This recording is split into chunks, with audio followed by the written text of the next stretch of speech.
नमस्कार मेरे प्रिय साथियों और विद्यार्थियों, आपके अपने प्यारे चैनल सुपर एकेडमी में एक बार फिर स्वागत करता हूं। तो दोस्तों, आशा करता हूं आप बहुत अच्छे और स्वस्थ होंगे।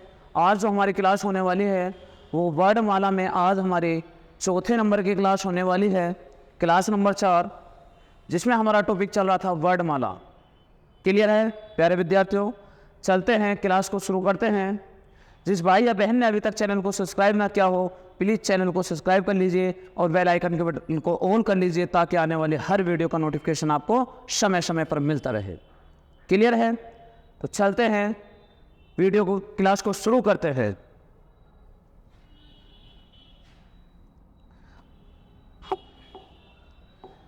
हमने अब से पहले जो 4 क्लासों में पढ़ाया था, सबसे पहले हमने पढ़ाया था, तो जो 3 क्लास हो चुकी उसमें हमने स्वर वर्ण को भी कंप्लीट कर लिया, व्यंजन के कुछ पॉइंट को क्लियर किया था। आज हम फिर व्यंजन को पढ़ने वाले हैं। तो सबसे पहले हम पढ़ने वाले हैं ए योग वह।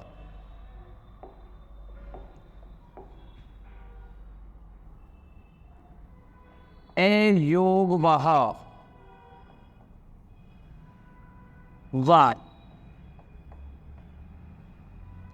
ए योग वह वर्ण किसे कहते हैं?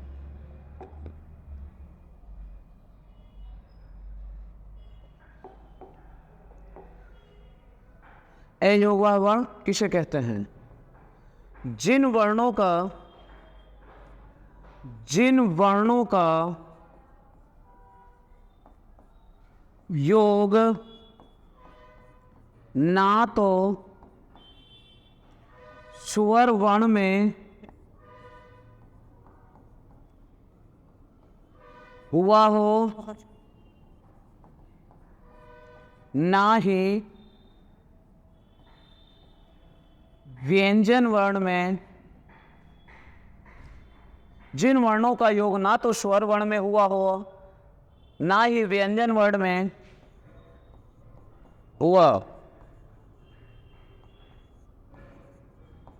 हुआ हो, तो उन्हें ए योग वह वर्ण कहते हैं। ए योग वह वर्ण कहते हैं।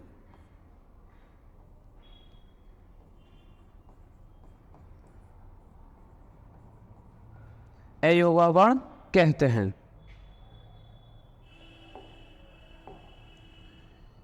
ए योग वह वर्ण ये एक प्रकार के चिन्ह होते हैं। ये एक प्रकार के चिन्ह होते हैं।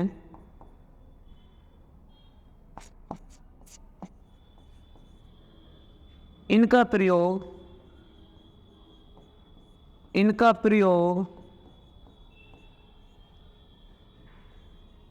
वर्णों के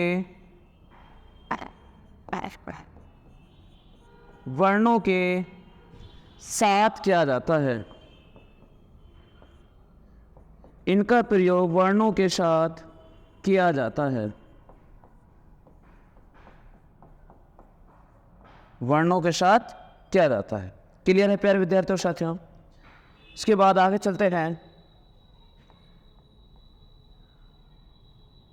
मूल ए योगवाह की संख्या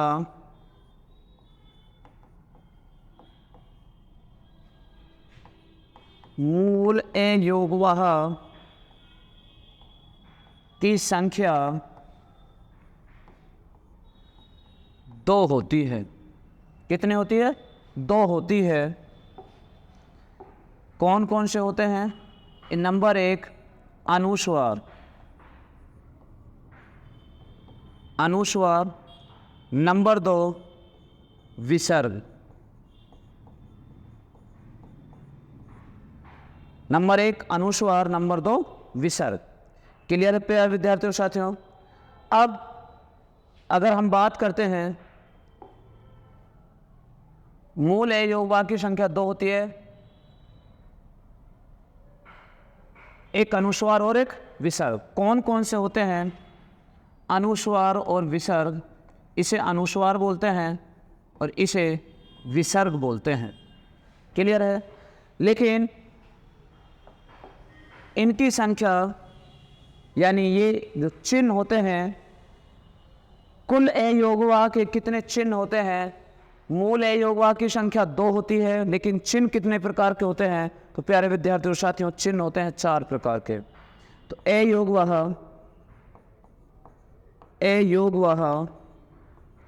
के कुल कितने चिन्ह होते हैं? कुल कितने चिन्ह होते हैं? तो प्यारे विद्यार्थियों, 4 चिन्ह होते हैं। 4 चिन्ह कौन कौन से होते हैं? तो नंबर 1 अनुस्वार, नंबर 2 विसर्ग, नंबर 2 विसर्ग, नंबर 3 हलंत और नंबर 4 अनुस्वार, विसर्ग, हलंत, अर्धचंद बिंदु। अर्धचंद बिंदु। क्लियर है प्यारे विद्यार्थियों साथियों? जो अब अगर हम बात करते हैं इन चारों चिन्ह की, तो इनका चिन्ह कैसा होता है? तो नंबर 1 अनुस्वार, नंबर 1 अनुस्वार। इसका जो चिन्ह होता है प्यारे विद्यार्थियों साथियों, इसका चिन्ह होता है ये अनुस्वार, यानी किसी भी अक्षर के या वर्ण के ऊपर अंकी बिंदी जो लगी होती है। एग्जाम्पल के तौर पर अगर हम कुछ इसके एग्जाम्पल लिखें कि अनुस्वार का प्रयोग कहाँ करते हैं, जैसे कि अगर मैं कहने लग जाऊँ आपसे कि आप लिखें अंक, ठीक है, आप लिखने लग जाएं अंकित, आप लिखने लग जाएं संजय, तो इसमें किसका प्रयोग हुआ है? अनुस्वार का प्रयोग हुआ है। नंबर 2 विसर्ग। विसर्ग का जो चिन्ह होता है वो ये चिन्ह होता है। एग्जाम्पल के तौर पर अगर हम शब्द लिखें तो प्रातः, प्रातः, पुनः आगमन, पुनः आगमन, कौमा, दुख। क्लियर है? ये क्या होता है? विसर्ग का चिन्ह लगा है। क्लियर है? इसके बाद अगर हम बात करते हैं नंबर 3 हलंत, नंबर 3 हलंत। हलंत में अगर हम बात करें चिन्ह क्या होता है? चिन्ह ये होता है, लेकिन शब्दों का बात करने लग जाएं तो शब्द हम कह सकते हैं वरण या मिट्टी। क्लियर है? या मूल्यवान,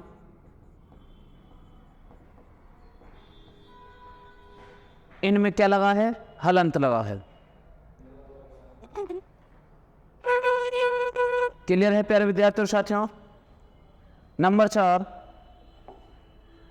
नंबर 1 अनुस्वार, नंबर 2 विसर्ग, नंबर 3 हलंत और नंबर 4 अर्धचंद बिंदु। अर्धचंद बिंदु। अर्धचंद बिंदु का जो चिन्ह होता है वो क्या होता है? ये होता है। अर्धचंद बिंदु का जो चिन्ह होता है वो ये होता है। और अगर अगर हम इसका बात करें कि कहाँ यूज करते हैं, किन किन शब्दों का यूज करते हैं, तो वो यूज करते हैं जैसे कि गांव, जैसे कि अंधेरा, अंधेरा, जैसे कि गांव हुआ, अंधेरा हुआ, आँख हुआ, इन शब्दों में हम इसका यूज करते हैं। तो क्लियर है प्यारे मेरे विद्यार्थियों और साथियों? चलें इसके बाद अगर किसी ने अभी तक नोट ना किया हो तो प्यारे विद्यार्थियों और साथियों जल्दी नोट कर लीजिए। प्रॉपर एक एक पॉइंट को लिखते हुए चलिए। कोई भी ऐसा पॉइंट ना हो जो लिखा है आप लिखे ना, हर पॉइंट मोस्ट इंपॉर्टेंट है। करिए जल्दी, नोट करिए।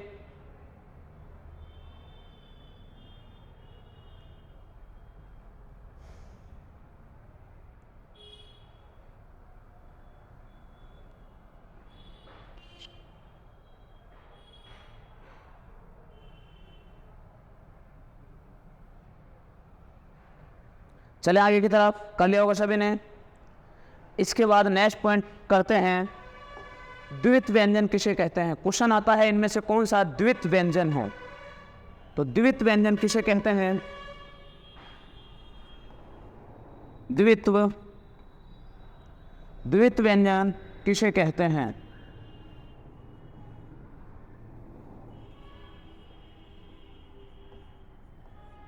कौन है द्वित्व व्यंजन। प्यारे विद्यार्थियों साथियों, द्वित्व व्यंजन कैसे पहचानेंगे, जिसमें एक अक्षर पूरा हो और एक अक्षर आधा हो, उसमें द्वित्व व्यंजन होता है। जैसे कि एग्जाम्पल के तौर पर मैं आपसे कहने लग जाऊं बच्चा, क्लियर है। मैं आपसे कहने लग जाऊं डिब्बा, मैं आपसे कहने लग जाऊं चम्मच।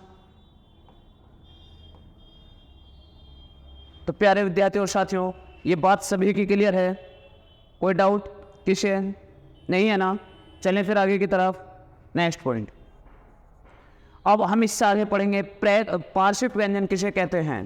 कौन सा पार्श्विक व्यंजन, पार्श्विक व्यंजन किसे कहते हैं। पार्श्विक व्यंजन किसे कहते हैं। पार्श्विक व्यंजन किसे कहते हैं। तो मेरे प्यारे विद्यार्थियों और साथियों, पार्श्विक व्यंजन कहते हैं, पार्श्विक व्यंजन कहते हैं रे के लिए। किसके लिए। पार्श्विक व्यंजन कहते हैं ले के लिए। क्लियर है। पार्श्विक व्यंजन कहते हैं ले के लिए। इसके बाद लुंठित व्यंजन, लुंठित व्यंजन किसे कहते हैं।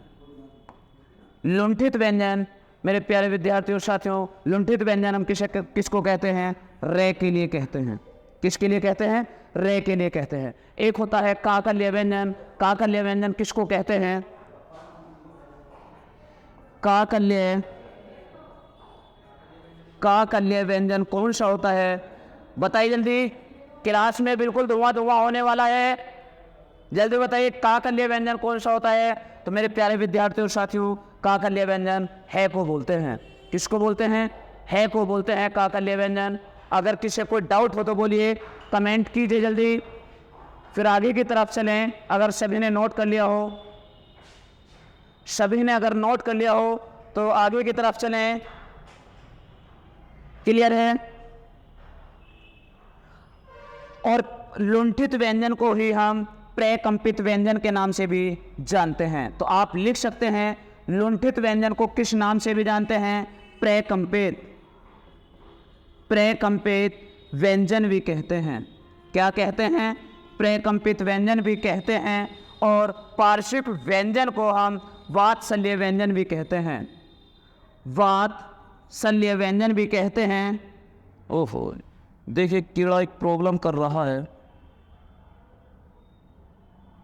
ये भी पूरे डिजिटल के मजे ले रहा कीड़ा भी।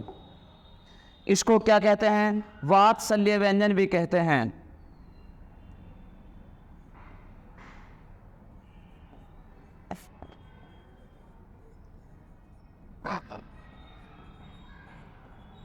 क्लियर है प्यारे विद्यार्थियों साथियों। चले फिर आगे की तरफ, किसी कोई डाउट, चलते हैं आगे की तरफ। आशा करता हूं सभी की बात समझ में आ रही होगी। अब हम पढ़ते हैं वर्णों का उच्चारण स्थान, वर्णों का, वर्णों का उच्चारण स्थान। तो मेरे प्यारे विद्यार्थियों साथियों, वर्णों का जो उच्चारण स्थान होगा वो कहाँ से होगा, वर्णों का जो उच्चारण स्थान होगा वो कहाँ से होगा। तो मेरे प्यारे विद्यार्थियों और साथियों, वर्णों का उच्चारण कितने स्थानों से किया जाता है, 8 स्थानों से किया जाता है। कितनों से, 8 से। क्लियर है। उन 8 के ही नाम लिखने वाले हैं प्यारे विद्यार्थियों साथियों। नंबर 1 कंठ, जिसे हम गला कहते हैं। नंबर 2 तालव्य, तालव्य जिसे हम तालु कहते हैं। क्या कहते हैं, तालु कहते हैं। नंबर 3 मूर्धन्य, क्या मूर्धन्य, जिसको हम मूर्धा के नाम से जानते हैं। किसके नाम से? मूर्धा के नाम से। नंबर 4 जिसे हम दंत्य कहते हैं, दंत्य कहते हैं। दंत्य किसको कहते हैं? दांत के लिए। नंबर 5 जिसे हम ओष्ठ्य कहते हैं, ओष्ठ्य, ये किसको कहते हैं? होठ के लिए। नंबर 6 कंठ तालव्य, कंठ तालव्य, ये क्या होता है? गला प्लस तालु, गला प्लस तालु। एक होता है नंबर 7 कंठोष्ठ्य, क्या होता है? कंठोष्ठ्य, कंठोष्ठ्य, ये किसे कहते हैं? कंठ प्लस ओष्ठ यानी होठ। एक होता है दंतोष्ठ्य, दंतोष्ठ्य, तो प्यारे विद्यार्थियों क्या होता है? दंत माने दांत और ओष्ठ्य यानी होठ। प्यारे विद्यार्थियों साथियों समझ में आ रहा होगा, दिखाई भी दे रहा होगा सभी को। चलिए मैं और छोटा कर देता हूं ताकि स्क्रीन पर अच्छे से दिखाई दे आपको। क्लियर है? तो मेरे प्यारे विद्यार्थियों साथियों, वर्णों का जो उच्चारण स्थान होता है वो कितनी जगह से होता है? 8 स्थानों से होता है। नंबर 1 कंठ, नंबर 2 तालव्य, नंबर 3 मूर्धन्य, नंबर 4 दंत्य, नंबर 5 ओष्ठ्य, नंबर 6 कंठ तालव्य, नंबर 7 कंठोष्ठ्य और नंबर 8 दंतोष्ठ्य। कंठ बोलते हैं गले के लिए, तालव्य बोलते हैं तालु के लिए, मूर्धन्य बोलते हैं मूर्धा के लिए, दंत्य बोलते हैं दांत के लिए, ओष्ठ्य बोलते हैं होठ के लिए। कंठ तालव्य बोलते हैं गला प्लस तालुआ यानी तालुए, और कंठोष्ठ्य बोलते हैं कंठ प्लस होठ के लिए, दंतोष्ठ्य बोलते हैं दंत प्लस होठ के लिए। तो प्यारे विद्यार्थियों साथियों बात समझ में आई होगी। अब हम इसका नेक्स्ट क्लास में हम आपको उच्चारण स्थान बताएंगे कि कौन सा कहाँ से उच्चारण स्थान किया जाता है, जो आपको बहुत आसान ट्रिक के साथ समझाने वाला हूँ। ठीक है, एक बार इसका रिवाइज करा देता हूँ आप सभी को। आज हमने क्या क्या पढ़ा है? देखिए, अयोगवाह वर्ण, अयोगवाह वर्ण किसे कहते हैं? जिन वर्णों का योग ना तो स्वर वर्ण में हुआ हो ना ही व्यंजन वर्ण में हुआ हो, उन्हें हम अयोगवाह कहते हैं। क्या कहते हैं? अयोगवाह कहते हैं। ये एक प्रकार के चिन्ह होते हैं, ये किसी ना किसी वर्ण के साथ इनका प्रयोग किया जाता है। मूल अयोगवाह की संख्या 2 होती है, एक अनुस्वार और एक विसर्ग, लेकिन अयोगवाह के कुल चिन्ह होते हैं 4 होते हैं। नंबर 1 अनुस्वार, नंबर 2 विसर्ग, नंबर 3 हलंत और नंबर 4 अर्धचंद बिंदु। हम इनका प्रयोग कहाँ करते हैं, कैसे करते हैं वो भी देखिए। नंबर 1 अनुस्वार, अनुस्वार का चिन्ह होता है इस तरीके के, लेकिन किसी शब्द के साथ प्रयोग करते हैं, तो जैसे कि अंक लिख दें, अंकित लिख दें या संजय लिख दें। नंबर 2 विसर्ग, विसर्ग का चिन्ह लगा होता है इस तरीके से, आपको जैसे यूज करते हैं प्रातः लिखने में, पुनः आगमन लिखने में, पुनः आगमन और दुख लिखने में। जैसे हम बात करते हैं हलंत, हलंत का चिन्ह होता है इस तरीके से, जैसे हम शब्द में यूज करते हैं वरण है, मिट्टी है, मूल्यवान है। तो मेरे प्यारे विद्यार्थियों साथियों, नंबर 4 है अर्धचंद बिंदु। अर्धचंद बिंदु का चिन्ह होता है आपके सामने जैसे दिखाई दे रहा है, और हम किन शब्दों के साथ इनका प्रयोग करते हैं, जैसे कि गांव लिखा हुआ है, अंधेरा लिखा हुआ है या आंख लिखा हुआ है। इसके बाद हम बात करते हैं द्वित व्यंजन किसे कहते हैं। तो मेरे प्यारे विद्यार्थियों और साथियों, द्वित व्यंजन उसे कहते हैं जो एक अक्षर पूरा हो, एक व्यंजन पूरा हो और एक व्यंजन आधा हो। जैसे कि एग्जाम्पल के तौर पर अगर हम बात करें बच्चा, हम बात करें डिब्बा, हम बात करें चम्मच, क्लियर है, हम बात करें बिल्ली, हम बात करें कुत्ता। इसके बाद पार्श्विक व्यंजन किसे कहते हैं? पार्श्विक व्यंजन का दूसरा नाम ही वात्सल्य व्यंजन है। इनकी संख्या 1 होती है, किसको कहते हैं? लय को। एक होता है लुंठित व्यंजन, जिसको हम प्रकंपित व्यंजन के नाम से भी जानते हैं। इसकी संख्या भी 1 होती है, और वो प्रकंपित या लुंठित व्यंजन कौन सा होता है? रे। एक होता है काकल्य व्यंजन, काकल्य व्यंजन कौन सा होता है। बात समझ में आई होगी सभी को। अब पढ़ते हैं वर्णों का उच्चारण स्थान। मैंने आपको बता ही दिया, जो मैंने पिछली वाली क्लास में आपको बहुत अच्छे से याद भी कराया था कि KTM बाइक 2, KTM बाइक 2। कंठ, तालव्य, मूर्धन्य, दंत और ओष्ठ है। ये कंठ, तालव्य, दंत, कंठोष्ठ और दंतोष्ठ है। तो मेरे प्यारे विद्यार्थियों और साथियों, सभी से मैं आशा करता हूं कि आप सभी के समझ में आया होगा।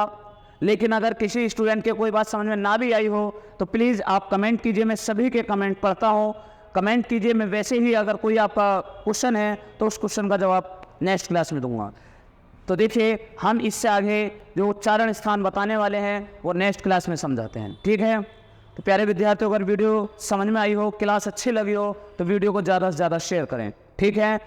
फिर मिलते हैं नेक्स्ट क्लास में, तब तक के लिए जय हिंद, जय भारत।